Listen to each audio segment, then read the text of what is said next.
Olá, pessoal, bom dia! Caramba, os últimos dois vídeos foram super difíceis de gravar, porque eu já tava parada há um tempo, tá? Mas eu achei que hoje ia ser assim, moleza, que eu ia começar a gravar e as palavras iam sair facilmente da minha boca. Mas tá difícil voltar à rotina, tá? Em tudo. Academia, tá tudo assim bem complicado, tá? Então vamos lá, que eu tô sendo prolixa, porque o vídeo de hoje a gente vai conversar sobre a resenha de Violeta, da Isabel Allende. Vamos lá?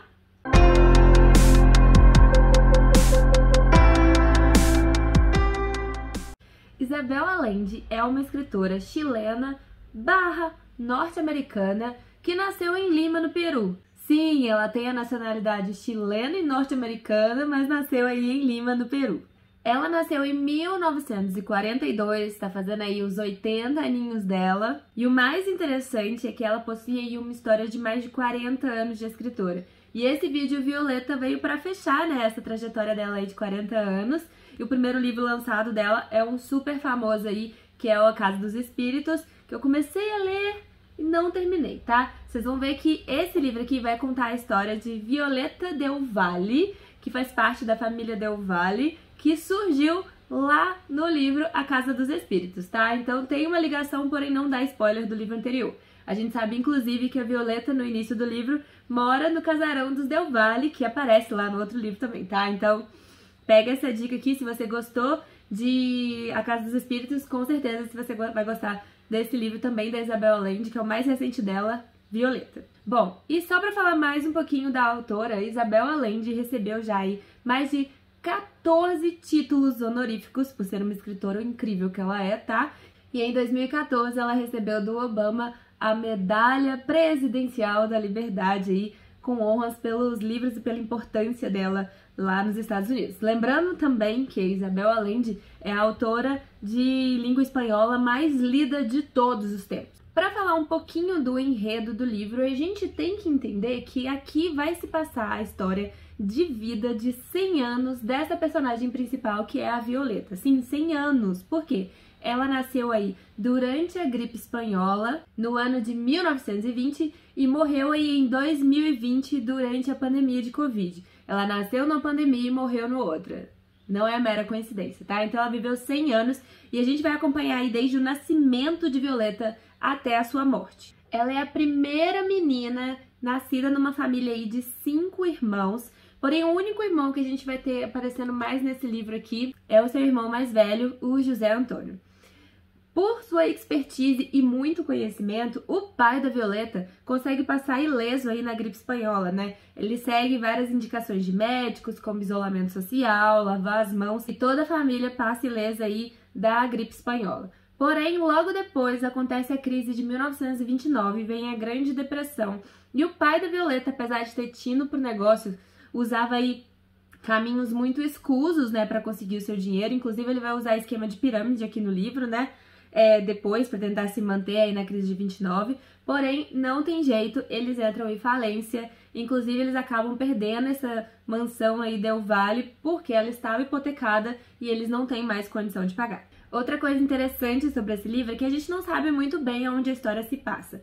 Parece muito com o Chile, mas a autora não fala exatamente o local. A gente sabe que fica ali no sul da América, toda a história acontece aqui na América Latina, porém ela não delimita muito o espaço, o país que tudo acontece, porque isso dá um pouquinho mais de liberdade de criação. Ela não precisa ser tão exata nos lugares, ela não precisa ficar pesquisando tanto sobre isso, tá? Então, ela usa desse meio, porém, grande parte dos acontecimentos que ela fala aqui são muito parecidos com a história do Chile. Inclusive, a topografia que ela descreve em várias cenas parece muito com a topografia chilena. Não tem como descrever para vocês a abrangência desse livro nos 100 anos de história. A autora vai fazer a personagem passar aqui por movimentos super importantes que aconteceram aí no último século, né? Isso vai desde o feminismo ao movimento LGBT, consciência de classe, inclusive passa também pela lei do divórcio, tá? Vocês vão, assim, só para vocês entenderem como que as coisas ainda são ultrapassadas a lei do divórcio só foi finalizada e aceita, né? A lei do divórcio só aconteceu lá no Chile no ano de 2004. Cara, é muito, muito recente, tá? Então a gente vai passar aí por todas essas mudanças da sociedade junto com Violeta. O mais legal aqui nesse livro é que a gente vai ver o envelhecimento de Violeta, porém ela vai envelhecer mantendo a sua cabeça aberta. Isso é o mais legal, inclusive eu quero envelhecer igual a Violeta, né? Ela não fica aquela velha presa em coisas antigas, ela não é conservadora, pelo contrário, ela tá sempre tentando entender e se atualizando e tentando participar desse novo mundo. Inclusive ela com 100 anos morre digitando a sua carta, que é o que estamos lendo aqui no computador. Então vamos passar para a próxima etapa, né? Esse aqui é considerado um romance de formação. Por que romance de formação? Porque a gente acompanha toda a vida da Violeta, né? Do início ao fim. Ou seja, a gente vai da vida à morte dela e isso é o que caracteriza principalmente aí um romance de formação. Mas o mais interessante é que esse aqui também é um romance epistolar, porque a gente tá lendo aqui toda a história que Violeta escreveu no computador com 100 anos, tá? Por carta para um correspondente que a gente sabe que se chama Camilo, mas a gente não sabe até o meio do livro ali quem é esse Camilo, tá? Então não vai ser eu que vou dizer pra vocês, tá? Camilo querido, a intenção destas páginas é deixar-te um testemunho, pois creio que em um futuro distante, quando estiveres velho e pensares em mim, tua memória falhará, porque sempre andas distraído e esse defeito se acentua com a idade. Minha vida é digna de ser contada, não tanto por minhas virtudes quanto por meus pecados. De muitos deles, nem desconfias. Aqui os conto. Verás que minha vida é um romance. És o depositário de minhas cartas, nas quais está registrada minha existência inteira, menos alguns dos pecados que acabo de mencionar. Mas deves cumprir a promessa de queimá-las quando eu morrer, porque são sentimentais e muitas vezes malévolas. Este resumo substituirá aquela correspondência excessiva. Amo-te mais que a qualquer pessoa deste mundo. Violeta, Santa Clara, setembro de 2020. Inclusive, ela considera essas cartas aqui durante a leitura como se fosse o testamento dela para Camilo, né? Explicando o que ela deixou sobre ela. Apesar de pedir aí que queime as cartas no final, porque ela escreveu para Camilo e não era para ninguém mais ler. Mal sabia ela que tá todo mundo lendo, né? Detalhe. Aí você deve estar pensando, beleza, Violeta então foi uma mulher que envelheceu bem, se atualizou, não ficou para trás, então os pais dela eram liberais. Não, tá? A Violeta cresceu em uma família totalmente baseada no sistema patriarcal e católico, tá? Porém, depois da Grande Depressão, da crise de 1929, na primeira parte do livro, que se chama Desterro, né? Vocês já vão entender porque ela vai sair do luxo ao nada, né? A família dela perde tudo e ela se vê obrigada a ir mudar pra roça, né? E pra viver de favor, por isso que se chama desterro, né? Do luxo ao lixo. Somente quando ela vai morar na roça aí, de favor, como eu tava falando antes, ela consegue ter um pouquinho desse afrouxamento, dessas amarras que ela tinha na casa dela, lá no casarão, na mansão. Mas aí fica aquele questionamento, tipo, ela foi morar na roça e aí ela ficou mais livre? Por incrível que pareça assim, tá? Apesar deles irem morar na roça de favor, apesar dela ir morar na roça, lá ela vive grandes experiências que vão mudar completamente a forma dela enxergar o mundo. Lá na roça ela vai viver, vai se apaixonar, vai aprender assim a condição de vida das pessoas, vai aprender a ter consciência de classe, como eu tinha falado um pouquinho pra trás, e isso vai alterar completamente o modo dela ver o mundo. Inclusive ela vai se apaixonar lá na roça, né? E ela não vai querer casar imediatamente, porque ela sabe que naquela época, ao se casar, você teria que deixar de viver pra si para viver pro marido. E ela não estava preparada para isso. Então ela dá uma segurada no casamento, pede um emprego pro irmão, começa a trabalhar. E o mais legal é que naquela época, assim, o livro se passa em 1920, tá, pessoal? Ela nasce em 1920. Violeta consegue se sustentar sozinha, sem ajuda de homem nenhum. Sério, pessoal, esse livro, assim, tá repleto de mulheres fabulosas. E fabulosas no nível que elas não são perfeitas, tá? Elas têm nuances de altos e baixos e isso torna elas sensacionais, porque mesmo nas dificuldades elas conseguem ser incríveis. E isso deixa o livro, assim, muito real. Sem contar que como Violeta tá contando essa história pro Camilo por meio de cartas, a gente se sente o tempo inteiro como se a gente tivesse sentado numa mesa, tomando um café, e a Violeta estivesse contando pra gente as coisas importantes da vida dela e por tudo que ela passou. Então é um livro que é carregado de sentimento, principalmente de coisas existenciais. Um livro carregado de coisas históricas, né? Porém que que é de fácil leitura, e isso que é muito interessante. Vou daqui a pouco falar pra vocês a quantidade de coisa que se fala nesse livro. Eu até anotei porque não dava pra lembrar de cabeça, fui lendo e fui anotando algumas coisas, né? Porque realmente, assim, são muitos temas políticos e sociais importantes que se passam nesse livro, e ele só tem o quê? 300 páginas.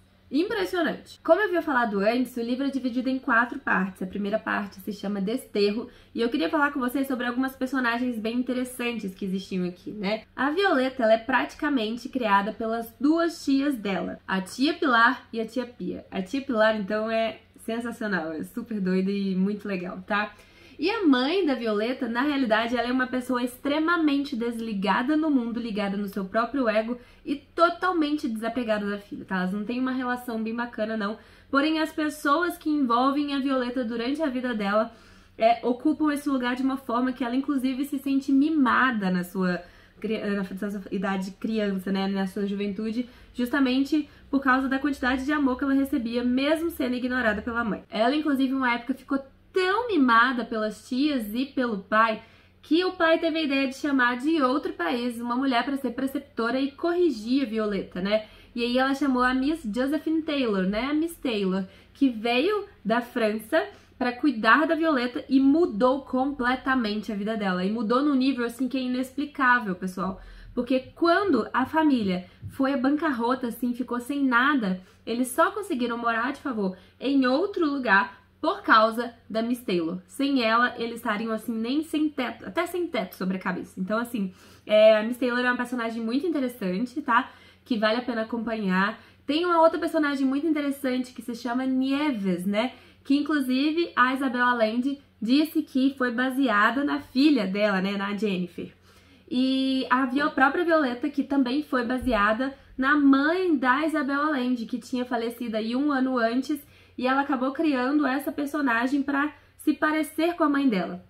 Com uma ressalva, tá? A própria Isabel Allende fala que a mãe dela, obviamente, não teve essa independência financeira. Mas isso foi criado, a Violeta foi criada com base na mãe dela, justamente porque o sonho da mãe dela era ter sido como Violeta. E ela criou uma personagem como a mãe dela gostaria de ter sido. E o outro personagem muito legal aqui, que é o parceiro de toda a vida, de todos os momentos da Violeta, é o José Antônio, o irmão mais velho, né? Que tomou as rédeas aí e o controle da família depois que eles perderam tudo. Então ele ajudou a sustentar os irmãos, a família, tudo direitinho. Foi graças ao José Antônio que eles tiveram uma vida um pouquinho melhor. Então pera aí que eu vou pegar aqui as minhas anotações para ler para vocês a quantidade de coisa que esse livro fala. Ó, a gente tem a gripe espanhola, temos a Segunda Guerra Mundial, crise de 29, a Grande Depressão, vários golpes militares, ditadura, desastres naturais, fala também da Operação Condor,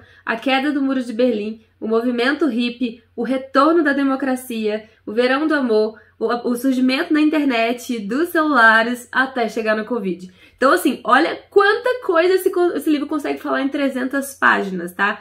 Tudo, assim, pela visão, obviamente, da Violeta, que estava vivendo e passando por isso. Inclusive, a Violeta fala que, de certa forma, ela nem era ligada tanto a esses acontecimentos, apesar de sentir esses acontecimentos na sociedade, porque ela se considerava uma mulher privilegiada, né? Então, até essa visão de mundo a Violeta tinha. Então, vocês querem saber o que eu achei do livro? Acho que já falei até mais que Pobre na Chuva, né? Pessoal, eu amei a leitura de Violeta. E eu li super rápido, foi coisa de 1 semana e meia. Eu li junto com o Clube Doutores Leitores. E quem tá participando do clube lá na plataforma recebe todos os áudios, todas as análises, lendo Violeta. E se você quiser ler Violeta e quiser ter acesso a esses áudios, vai aqui embaixo na descrição do vídeo. Vai ter um link para assinatura do clube. Não importa a época que você assinar, você vai ter acesso aí aos conteúdos passados, tá? Então não deixa de ir lá dar uma olhadinha. E se você quiser ler Violeta, não perde aí os meus comentários, as minhas análises de cada parte ali, passo a passo, para vocês lerem junto com a gente. Beijos e até mais! Tchau, pessoal!